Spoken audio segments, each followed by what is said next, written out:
There we go. There we go, big fella. How you doing? My twin. What's up, My bro? twin. How we Man, doing? it's like looking at George Clooney. Really is. Yeah. I mean, how we could be better looking. I really don't. I don't either. I mean, sometimes when I look at you, I gasp at awe.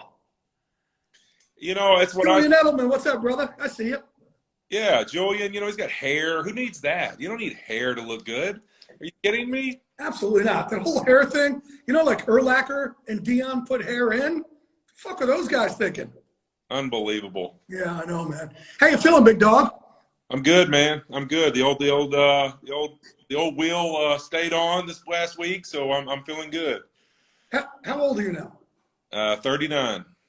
Man, you look like shit. Yeah, appreciate it. You look really old. Hey, what are you drinking there? I'm drinking Cloudy Bay Sauvignon Blanc, which you've seen me drink several. I actually have a little pulled by GNC by the Big Glaze man. You know, completely unsolicited. How did that get there? Here. How did that get there, Whit? Thank you so much. Yeah, nobody asked. It just showed up. Team player. Hey, all right, so I honestly, because obviously normally we come on here and I'd ask you questions like if I'm at Fox, I'd be like, so Andrew, what's it like to play in a playoff game? Or, Troy Aikman's on here too. We wouldn't really say it like that. But now I'm going to kind of just ask you like real shit because we're here on Instagram. We don't really have rules. But you tore your MCL, PCL, right? What the fuck does it feel like to tear a ligament in your knee? It's the wildest feeling ever. I've never done it before until this past year. And you know what? It was one of those things that as a lineman, you get rolled up all the time. You get hurt. Things happen, in football, and you get up off the ground and you move on to the next play. And this was the first time that it happened. And I never forget, I went to roll over to get myself up. Is I have this deal, like most of the young tackles across the NFL know that have worked out with me. I got this deal. It's just, to me personally, I never let anybody get me off the ground ever. Like, I don't care if it's a workout. I don't care what it is. I just don't allow people to do that. So I'm always like, I'm getting up. If my old ass is playing football, I can get my own old ass off the field. So I'm like, I get hurt. I feel it's like, oh, that didn't feel good. And I go to get up, and I'm like, oh, my foot's still on the ground. And I'm like rolling over, and I'm like, my foot's still over that way, but my body's going this way. This cannot be good. And so I roll back to it, and I'm like, and I try to pick my leg up, and I realize my foot and my shin is basically not leaving the ground, but my leg's trying to pick up. And I'm like, okay, there's probably something not good going on right here. And by that time, Reggie Scott was out to me, and he's like, Whit, you just need to stay still. Wait, are you feeling pain? What's it feel like? No real pain. I felt more like it wasn't attack. Like it was just like, man, I don't feel anything down there. It's just like numb, and I can't get it to get up off the ground. And so I realized then that it was probably going to be more than just a bobo. And next thing you know, you hear the engine of the cart rolling out there, and you're like, all right, this is getting real now. So yeah. Hey, the bonus side is I got to ride in the cart, see Dr. Elatrosh, he's a good friend, and I got to you really see the whole medical side of football for once. You really are doing the glass half full here. I got to see Dr. Elatrosh. You see him every day, Yeah, it's like I got to have a good visit with him. He got to tell me that my legs barely, it's a real positive conversation. But I remember we were FaceTiming in the car for you on the way to the hospital, and. Man, Whit, I always tell you this. We started training. You started training first in our MMA program, 10 years ago at Randy's, 12 years ago? Yeah. At Couture's, right? Yeah. And all these years you've been with us, and we have these young guys come in, and we just kind of look at them like, just look at the big fella. Whatever he says kind of goes. Like, just follow along with him. And all these players, man, I just don't understand why they don't just walk up to you and go, what do you do? What do you do in the offseason? And then mimic it or do more. How much time are you putting in? And in that car ride, you immediately said, hey, man, I've already called Melissa. I'm coming back. I got my diet down. You called me for our nutritionist, Adam Breakable, in the car ride so you could, because our nutritionist helped take out inflammation, so you could immediately start with that. You immediately wanted your sauna at your house. You immediately wanted a certain physical therapist. You had 5 things already laid out, and you hadn't even gotten to the hospital yet. Yeah, it was pretty crazy. My wife, she still talks about that. She's like in tears. This is really the first time we've had a chance to actually talk since the injury, and I'm on the way to the hospital for my MRI. I mean, we don't even officially know whether I'm even going to have any chance of coming back, whether everything's not torn. And she's like bawling. There's a bunch, she had some family in or whatever in town, and my agent was happened to be here. And so like she's literally like she's crying. They're all upset. And I'm like, Melissa, I'm like, walk away from everybody, walk in a room and shut the door. Like, I need to talk to you. And so she's like, all right. She walks in the room. And I'm like, calm down. You can be as upset as you want to be 15 minutes after this call. I was like, I need you to get a list out. Here's the 5, 6 things that need to happen right now. And we've got to get these things in motion so that we have a chance to come back. And to me, it was just one of those things that, like, worst case, if it ended up being something more significant and I had no chance to come back, is what it is. But I'm not going to waste 1 second not being prepared to handle the adversity and handle it the right way. Because I think that, you yourself or somebody like that, Jay, that people look up to how you handle things and then the toughness of the individual, of who you are. And to me, it's like, man, here I am with this opportunity where it's not me telling people how to do things, people saying, hey, man, well, how do you do this? How do you do that? It's me getting to show them, hey, I'll live that way too. I won't just tell you that you should be tough, or I won't just tell you that you should overcome adversity. Like, I'll show you how I attack adversity, and you can say, you know what, you lived up to the expectation of the same things you tell me. And I thought that was a great opportunity for me to show that to the young guys that look up to me. It was cool because when I get off the phone with you, I turned to Harry Long and Strahan and Bradshaw, obviously all Hall of Famers. I said, how about Whit? The dude's already on the phone with me trying to figure out, get like 5 things in place for his rehab. And all 3 Hall of Famers went, yeah. Like, to them, it all made all the sense in the world, but that's what you are. You're in that class. Whether you ever make it there or not, that's your mindset. You're a fucking Hall of Fame. You have that Hall of Fame mindset that makes you just fucking different. And man, that's like, nobody can ever take that from you. Like, you even going back out there this week, man, for the rest of your life, you could say to yourself, motherfucker, I'm different. I went back out there on that field when everybody else's year would have been done. I did what I had to do to get my ass back out there. And for the rest of your life, that's your currency, brother. Yep. Yeah, it's unbelievable. It really is. Like, when I thought I would be crazy emotional when I got out there for the game. And I thought it'd be hard for me to get my emotions in line to play at first, just because it would have meant so much to me to be out there. And really, come to find out, it was one of those things. I had literally been preparing for that moment since an hour after I got injured for so long that when I got out there, it was actually the calmest and most relaxed I've ever been in a football game. I was just literally like, I've lived this moment in my head so many times. Wow. Like, I'm so ready to just play. Like, I don't, the heck with the emotions of it. Like, I know that this was the accomplishment and the goal, so I'm here. So I'm going to just lay it all on the line, have fun, and enjoy every moment of it. And it was amazing. And just, honestly, it's one of the most fun times I've ever had playing football, just being able to be there and live a dream almost, in the sense of that's all I dreamed about from the moment I got hurt, is to show that I could return. I don't know if you want me to bring this up or not, but you sent me a text after. That meant a lot to me, dude. It meant a lot. And you can share if you want to or not, but man, you know how much that mindset kind of means to me, right? Of just trying to get people to be a warrior out there, and what it means, to not show it. And I mean, I think I knew going into the game it was going to be a warrior mentality thing for me. Like, obviously, I mean, it's 7.5 weeks from tearing your MCL and PCL. Like, you're not going to feel great in certain moments, especially playing on turf in a playoff game. There's going to be some moments where it's not going to feel very good. And, sometimes it's not going to feel very strong. And I knew that it was going to be moments I was going to have to just grit it up and show no pain, and show that I was there for my team and my guys. Because the other part of this is, my offensive line, they're all like way younger than me. I mean, our line is actually a crazy young offensive line outside of myself. So I knew if I returned, it was going to be a big boost to them. But it's also one of those things that they would feed off of me. And so it was going to be important that whether I was in pain or not, that they saw me being strong. And so I sent you a text after the game that I just tried to apply some of the things that we learned in training and with fighting and with everything else, that there's no chance to show pain, no chance to show weakness. I had to just continue to show strength. And I think it was one of those things that I've been taught through all my training and everything else, that it gave me the opportunity to know what needed to happen and the face that I needed to show the whole day.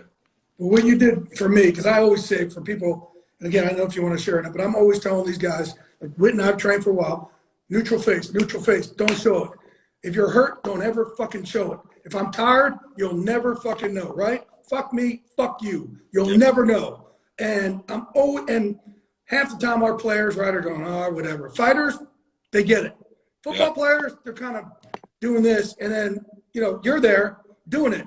And for you to send me that text after about, man, working on stuff we trained with, and I didn't show it, and that, dude, that just meant a lot to me. It really did.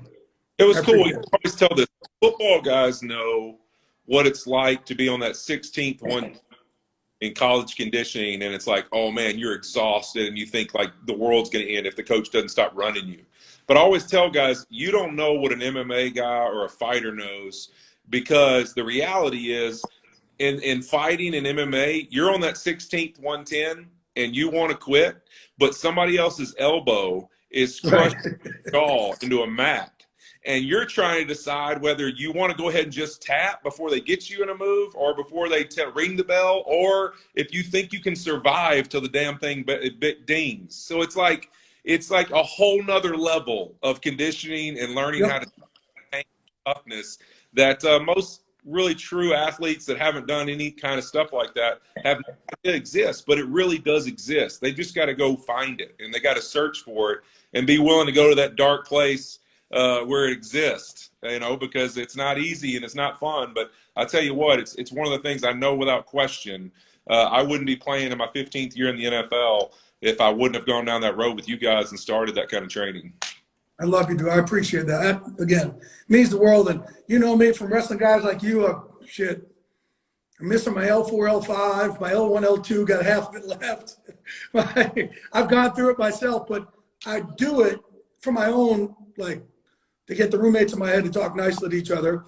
But I do it for times like this, when you have a guy you're so close with who's like a brother like you are to me, to hit me up after a game like that, to remember me and think of me and say, hey, man, this meant a lot. That's what you want to do. That's what a brotherhood is. That's what a fight team really does. Yep. So, hey, is Sean McVay, you and Sean McVay are close. You're like big brother. He's little brother. Is he grumpier in the postseason or the regular season?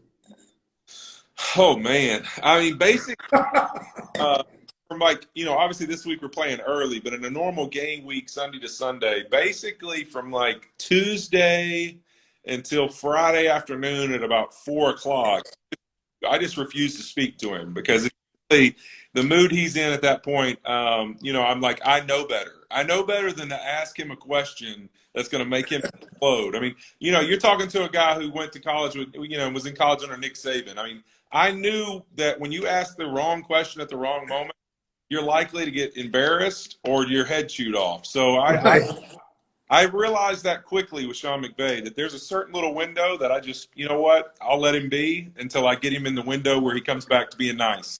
Is it worse in playoffs or no? I don't know if it's worse. I think every week's the same. I think you really think of who he is and the intensity and the way he does things. Really for him, it's that game planning and then installing everything and then feeling good about what he's put in. And then Friday afternoon, it's like a switch. He usually just relaxes, and all of a sudden you'll see him kind of calm down, and he feels good about what's happened, and he relaxes a little bit. And so, in all seriousness, it's just one of those things that playoffs, regular season, it doesn't matter. I think in some ways he's a little better in the playoffs just because I think some of the things that he wanted to accomplish, he's done. Like you're in the playoffs, you're having the opportunity where you want to be. So it's less about man, will you get in the playoffs, or will you win a division, or will you do all these things? It's so funny. It's like you spend the whole regular season worried about your division, and the truth is all you need to do is get yourself in the dance and have an opportunity to win. And it's like the stress comes off after that. So let's go back and forth here. What do you got for me? I think for you, man, it's like You have a million things going on. Everybody sees it, all the things you're involved with. What I would say is one of the coolest things about you is not just, obviously you have a special heart for people and all the things you do with your foundation and really just in general for guys across sports. But for me, I'd want to know, like, where was the moment for you? Because I know you've been so outspoken about mental health stuff and guys being proud of who they are and taking that jersey off and still being proud of the things they've accomplished, or taking that uniform off in the military, all those things. Where was the moment for you that you realized to have like that voice, like, because it's like, I think a lot of people have that feeling like, man, I want to speak out about things I'm going through or things that are bothering me, but I'm scared somebody's going to think I'm weak. Where was the moment where in your life where you like, you know what, I'm going to be vocal about, like, I need to talk about this, or I need to say, you know what I mean? So, man, I started going, because I was born with depression. And I say I know I was born with it because the first time I got taken to a therapist when I was like 5.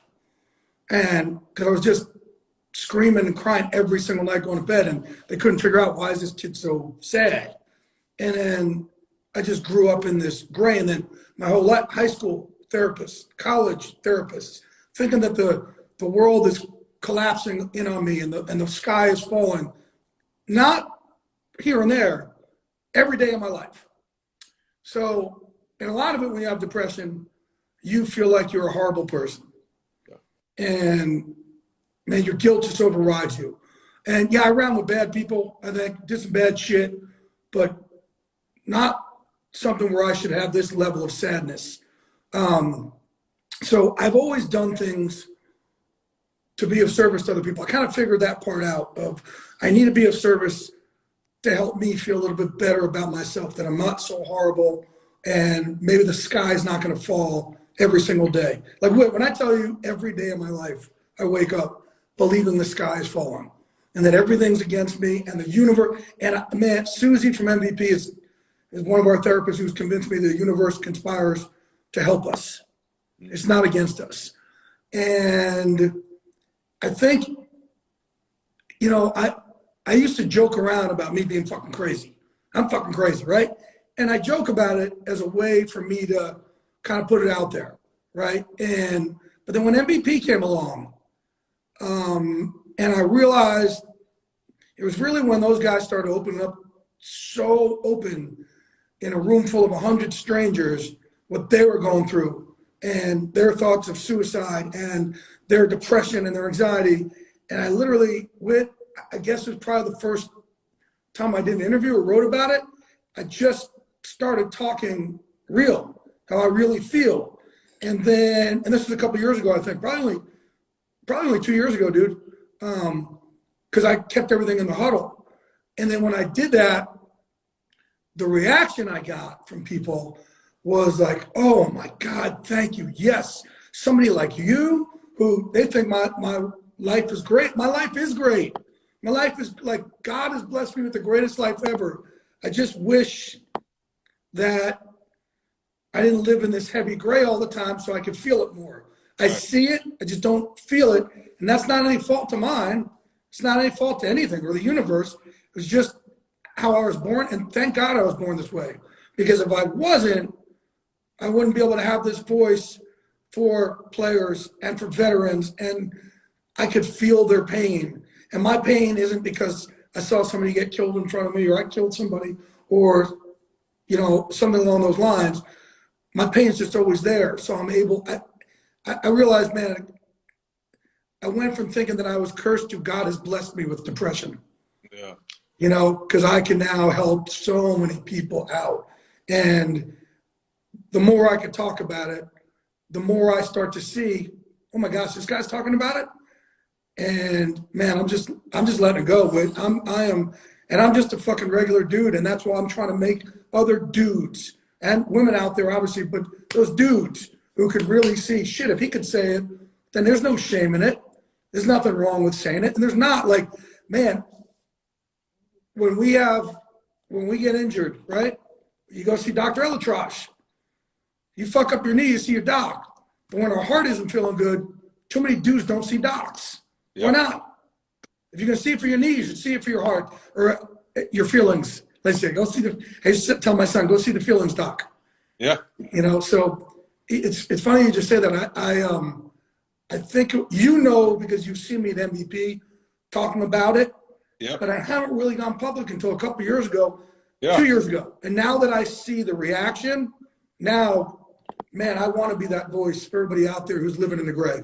Yeah, I mean, I almost see it like the more I've seen you talk about it, I think it's like the less I see you live in the gray. And Yeah. it's the more I see you, like almost like that's like sometimes I'm like, man, I'm messed up. I go to some dark places too. We've talked about this, and I always tell you, I'm like, man, I need to get back in MVP more and hear guys' stories. It's just when you talk about it, you just it's amazing how much power and freedom there is in it.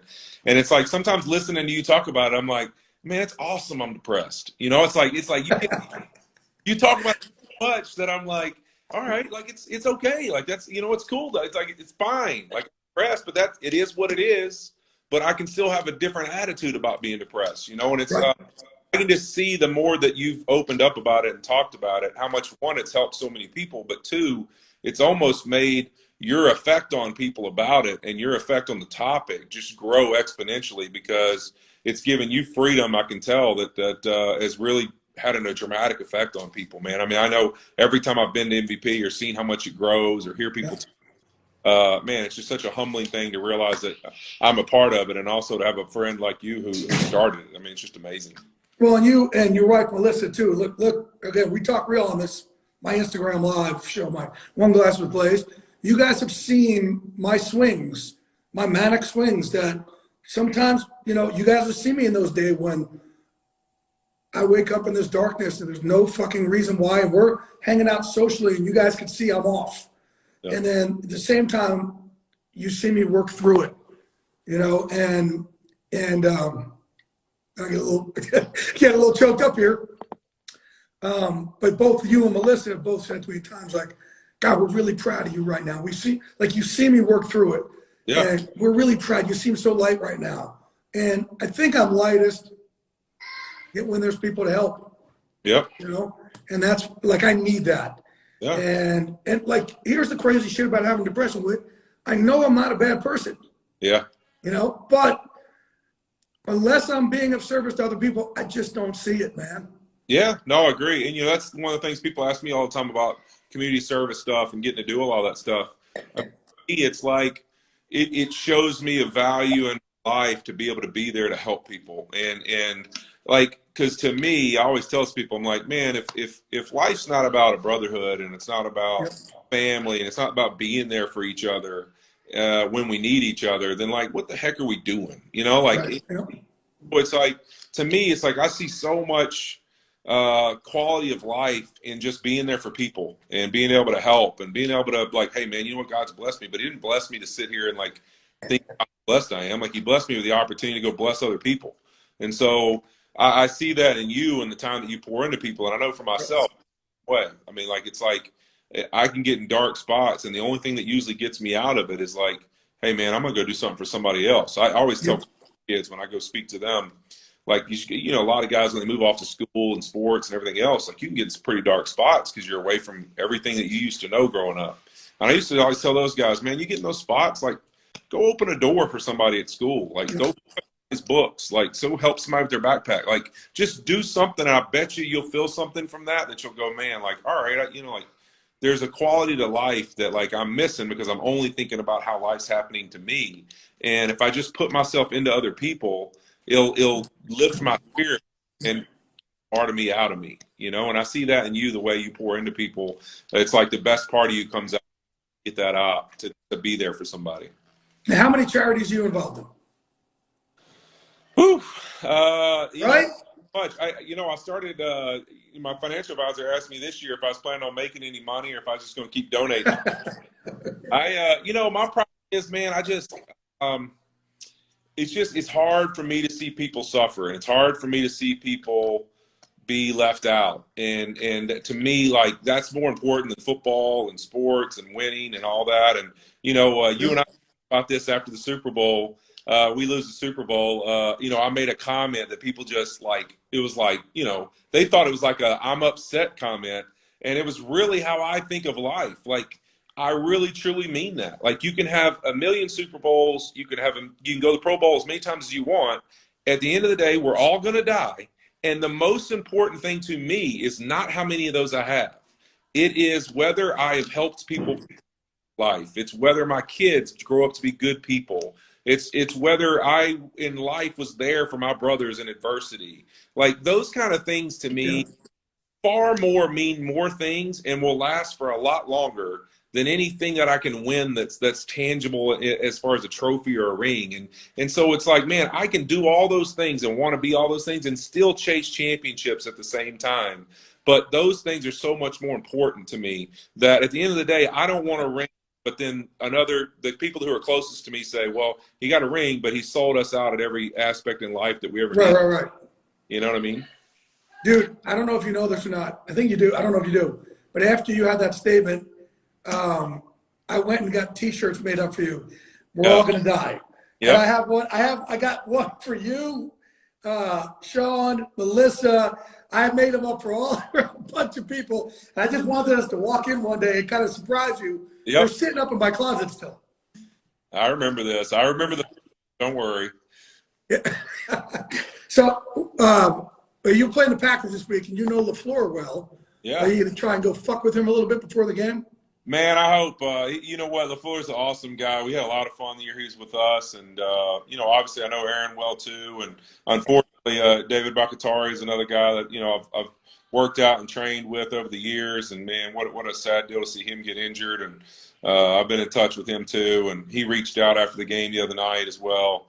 Unfortunate to see him get hurt. But, yeah, so I got some great relationships there with some guys there on that. No, that's not the question. The question is, you're going to go up because when LaFleur is with you, he was kind of like the guy you used to fuck with all the time. Are you going to try and make it that way? You go fuck with him before the game. We used to give LaFleur a hard time. I don't know if we gave him as hard a time as Sean did, because him and Sean were just too close to be working together. They're too good a buddy.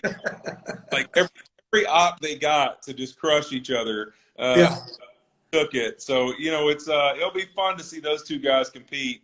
I'm sure I'll let the two little guys wrestle it out midfield. How are you feeling this week compared to going in the game last week? I think obviously in NFL football, like I said, once you get in the playoffs and you get that first. No, you personally. Oh, me. Yeah. Me personally, I feel good. I'm pretty sore. There's no, as I say, Reggie Scott, our medical director and VP of sports performance, like, man, great dude, amazing guy. And we went through this rehab process together the whole time. As I joked with him, like, hey, you know what? We did all this rehab. It's like there's no real way to simulate 70 plays in a playoff game. So I think I kind of like went over the threshold of what maybe we simulated in training. It's one of those things. I'm pretty sore, but I think it more like soreness, like a good thing. Like it's a heck of a workout and a heck of a battle. And feels like as the week goes on, I'll feel really good. And I'll get ready to go out there and try and maniac it one more time. Well, there was one guy here, Tommy Perks, who keeps putting political statements up here. Tommy, get the fuck off our Instagram Live. Holy fuck, what is wrong with people? It's time we all come together. Please, learn from me and Whit. It's time to fucking come together to fuck off our thing. Let me see if I can get a question here. Let me see if I can figure this out.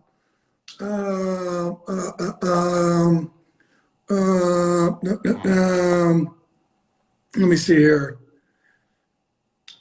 Oh, you seem, Eric Scott is asking, my dude Eric, used to be a Bellator. You seem like a player coach. Any interest in coaching down the road? I probably have been around football for too long to realize how hard of hours those guys have. I think it's really tough for former players to coach, just because I think you really have to be wired the right way, because the hours that we work are dramatically different than what a coach puts in. We put in a lot of physical time, but the actual mental time those guys put in, it's just night and day different than what we do. So that's why I think you see a lot of players help in like a temporary or a part-time way, because it's more of a way they can kind of apply what they know, but not necessarily the mental side of having to study tape and film and understand the complexity of all those things. I just think that's a lot for a player when they're used to kind of a career where they didn't really have to work those kind of hours. It was more physical hours that they put in. So for me, I don't see myself doing that. Not coaching. I see you in the front office. I could do something like that for sure. I see you in the front office. I love to study football. I love to study character, culture, Yep. players, evaluate. I love those kind of things. Any team that's watching this, I will go to Whit and say, in the gym, I'll go, what do you think about this guy? Within a day, he'll go, nope, we'll never have it. Nope, won't get it. Yep, that guy has something. And you've been right 100% of the time. Like, you know it. And I don't man, I think a guy like you would be perfect for the front office. I really do. I would love to do that. I've had a lot of guys ask me that. Or I get more asked about working in front office or possibly going into doing some kind of TV stuff when I'm done than really anything else, more than coaching even really. Just because I think that's one of the things you can tell I'm kind of passionate about. I love talking about guys and evaluating football more so than I do coaching it really. What's the craziest shit you've ever seen Aaron Donald do that we haven't? Oh, man. I think he's the best I've ever seen. Long. You know what? It's really this. It's like you've never seen this. Like, it's one thing as an O-lineman to dread training camp every day because it's like you just hit and bang heads every day. It's another thing as an O-lineman to dread training camp every day because not only does it suck to have to, like, run into people all day for a living, but to know that Aaron Donald's going to pick you up and throw you on the back of your head 42 times a day is like these poor guards, you know, that every year I have to play with, just their mental, you want to talk about depression, dude, of like, man, like, can we please so I can play against somebody else? You know, it's just he beats the snot out of you. It's, you know, as I've said before, he's not a guy that's trying to win and get a sack. He is trying to annihilate whoever he's playing every play. Like, he just wants to absolutely murder you every play. I think he'd be a heck of a fighter. I mean, I would love to see this dude get in a ring and fight somebody. I mean, it just his. Let's get him going. Oh, man, it would be unbelievable. I would hate fucking wrestling him, wouldn't I? My height. I mean, you're talking about a guy, like, people don't realize this. Aaron Donald's, he's not big. Like, he's 260 pounds probably. You know, like a D lineman. He's more like a smaller edge rusher as far as size. But this guy's a, you know, 600-700 pound squatter, a 4 or 5.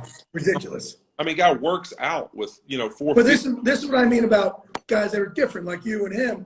Is, you know, we're in your camp last year, 2 years ago, and Sean gave everybody else off. So I'm waiting for you and Sean, and man, everybody got the fuck out of there, right? Boom, got it. You didn't have to do dinner, gone. And whatever you were doing. So I went down to go get a workout in because you guys still had shit. You and Sean had some shit you had to do, whatever. So it's like an hour after everybody else left. I go down and go get a workout in. That son of a bitch is just finishing up his second workout of the day, and he is getting after it. Mind you, you guys just got out of a full contact, all hitting practice. Nobody else is there except for him. You're doing something with Sean up in the office. You're the only 2 players left. So if anybody else says, man, I want to be great like them, look at the 2 guys who are still there and figure out how to do more than them. 2 guys. That's it. You and him. It really is wild. I mean, that's one of the things that's been, you know, kind of shocking to me later in my career. Is like early in my career, I think that you saw the work ethic in guys is pretty natural. You know, the tougher part now with a lot of these young players is not a talent thing. It's that a lot of them come in and they actually want to really truly work hard. It's just not there, you know, and it's like they, by their talent level, they'll eventually get it enough to be good. And you see the ones that stick out, almost every single one of them, you hear a story where it's like their extreme work ethic or they're quirky because they like always, or I told the old lineman this a couple weeks ago. We were having a conversation about a guy being a little weird that was really good. And I go, look, man, if you want to be good at something, you better be a little weird. Needs to be a screw off that says, you know what, I'm going to work at something so hard until I become good at it. You got to have a screw loose to be able to be like that. You know what? Be okay with that. You know, there's nothing wrong with chasing success, and who cares what people think about it? You know, to be willing to look stupid. That's okay. You know what? No doubt. Hey, when they're sitting at home watching you do what you do, you know what? Think about who's going to look stupid then. You know? You need to be crazy to be great. You got to be crazy to be great. No question. Yep. All right. You got anything else for me before I let you go here? No, man. Look, I just appreciate you letting me come on and do this. This is a lot of fun, man. You know what? I don't get to have this face-to-face time. So I'm, you know what, look at this beautiful that looks just like me. You know, it's like, goodness gracious. I mean, it's unbelievable. Man. You know, I enjoy looking in the mirror, but then to be able to see it on Instagram Live too, it's like, man, you know what? Just some good-looking gentlemen, you know? Well, every time, you know, all the comments are like, wow, how did you get Ryan Reynolds on here? And it's just, you know, You know? we get mistaken all the time. Yeah, it is what it is, you know? We, you know, we feel sorry sometimes for people that they can't look like us, but, you know, the best we can do is just you remind people that, you know what, it's natural and there's nothing we can do about it. I mean, you know? Naturally beautiful. Yep. Yeah. Yep. Hey, I love you, big boy. Oh, so by the way, show people what you're drinking again. Oh, I got you. Oh, there you go. I'm drinking my Cloudy Bay Sauvignon Blanc. And something I should have given you 2 weeks ago. You're going to get my Champions and Legends CBD cream, which I told you about. And fuck, I should have sent this to you like 3 weeks ago. This shit is awesome, dude. And you know me, I'm always trying everything because I'm in so much pain. First time I've had a CBD cream that actually works. So lower back, shoulder, my jaw, I'm going to give it to you. I fucking love it. I look forward to it, man. Sounds like a plan. All right, big dog. I love you, brother. I appreciate you joining me as always. And keep inspiring everybody else around you. Hey, I appreciate you, man. You too. Love you. Love you, brother.